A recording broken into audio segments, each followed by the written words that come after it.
Hello बच्चों, कैसे हो आप लोग। ये क्लास फर्स्ट के बच्चे, मैं उनसे मुखातिब हूँ। क्लास फर्स्ट के बच्चे जो हैं वो ये पोएम देखिए। कल आपने क्या पढ़ा था?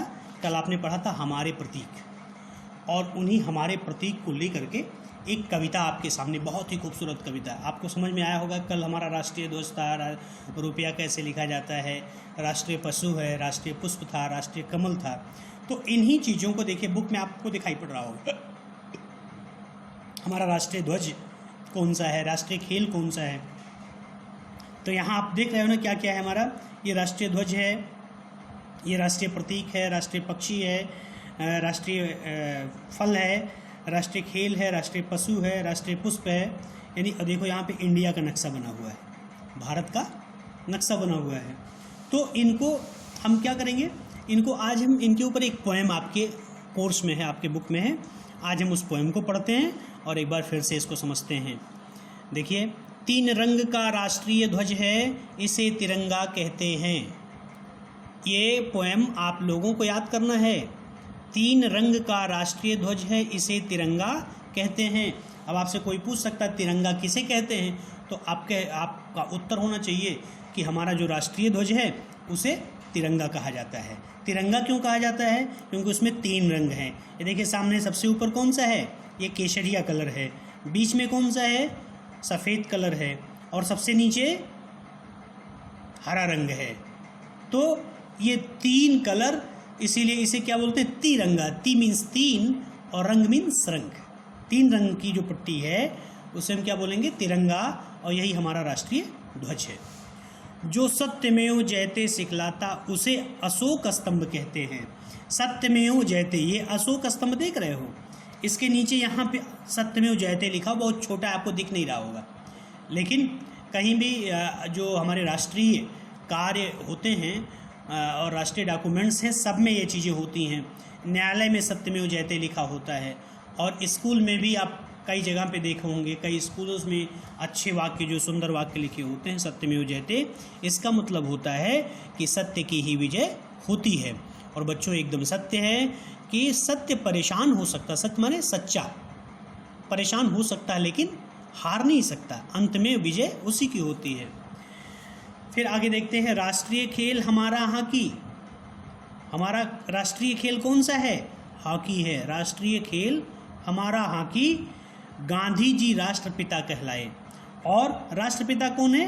गांधी जी। याद रखेंगे सारे प्रतीक हम, भारत की जो शान बढ़ाए। इस कविता में कह रहा है कवि कि हम ये जो सारे हम प्रतीक हैं हमारे देश के, ये हमारे देश की क्या है? शान है। कोई चीज़ आपके पास जो होती है उस पर आप गर्व कर, जब आपके पास नया ड्रेस होता है तो आपको लगता है कि बहुत अच्छा है, तो आप बड़े खुश होते हो, बड़े गर्व से लोगों को दिखाते हो, पहन के निकलते हो।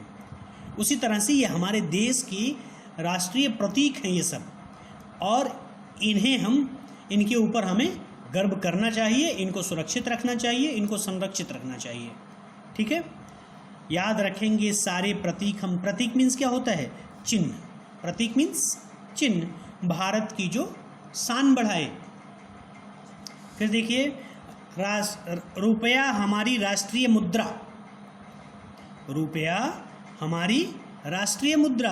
बाघ राष्ट्रीय पशु कहलाए। हमारी राष्ट्रीय मुद्रा क्या है? कोई आपसे पूछे कि आपका राष्ट्रीय मुद्रा क्या है, तो आप क्या बोलोगे? रुपया। क्या बोलोगे? रुपया। राष्ट्रीय मुद्रा क्या है? रुपया। बाघ राष्ट्रीय पशु कहलाए। और हमारा राष्ट्रीय पशु क्या है? बाघ। यहाँ से प्रश्न उठेगा आपके सामने कि राष्ट्रीय पशु का नाम बताइए या नाम लिखिए, तो आपको क्या लिखना होगा? बाघ। मोर हमारा राष्ट्रीय पक्षी, आम राष्ट्रीय फल कहलाए। यहाँ से भी प्रश्न आपके सामने आ सकता है आपके एग्जाम में कि हमारे देश के राष्ट्रीय पक्षी का नाम क्या है, या हमारे देश की राष्ट्रीय पक्षी का नाम बताओ, या भारत देश की राष्ट्रीय पक्षी कौन सा है। इस तरह से कई तरह से आपके सामने प्रश्न पूछे जा सकते हैं। इसलिए आप यहाँ पे क्या लिखेंगे? ऐसे प्रश्नों के उत्तर में मोर। आम हमारा राष्ट्रीय फल कहलाए। और आम हमारा क्या है? राष्ट्रीय फल होता है। ये आम को फलों का राजा माना गया है। तो अगर आम की बात किया जाए तो पूरे विश्व में भारत में पूरे विश्व के सभी फलों में अगर आम का नाम लिया जाएगा तो आम क्या है, दूसरे देश के बच्चे पढ़ते होंगे, अच्छा इंडिया का नेशनल फ्रूट यानी राष्ट्रीय फ्रूट, राष्ट्रीय फल क्या है, आम है। जैसे आप दूसरे देश के बारे में पढ़ते हो ऐसे आपको आपके देश के बारे में और लोग पढ़ते हैं और लोग जानते हैं। तो इस तरह से ये हमारे राष्ट्रीय प्रतीक जो हैं, राष्ट्रीय चिन्ह हैं, इनसे रिलेटेड ये कविताएं थी। और इसे आप इस कविता को याद कर लीजिए पूरी तरीके से। इसमें जो वर्ड आपको समझ में नहीं आ रहे हैं, वर्ड मीन्स शब्द, जो शब्द आपको समझ में नहीं आ रहे हैं वो शब्द आप लिख लीजिए, अपने पापा मम्मी से पूछिए, उनको नहीं अगर आ रहा है तो आप हमारे पास कॉल कीजिए, स्कूल पे कॉल कीजिए और पूछ लीजिए। अगर आपके पास टाइम है तो स्कूल पे आकर के पूछ लीजिए। ओके बेटा, थैंक यू, धन्यवाद। हम नेक्स्ट वीडियो में फिर आगे नेक्स्ट लेसन पढ़ेंगे।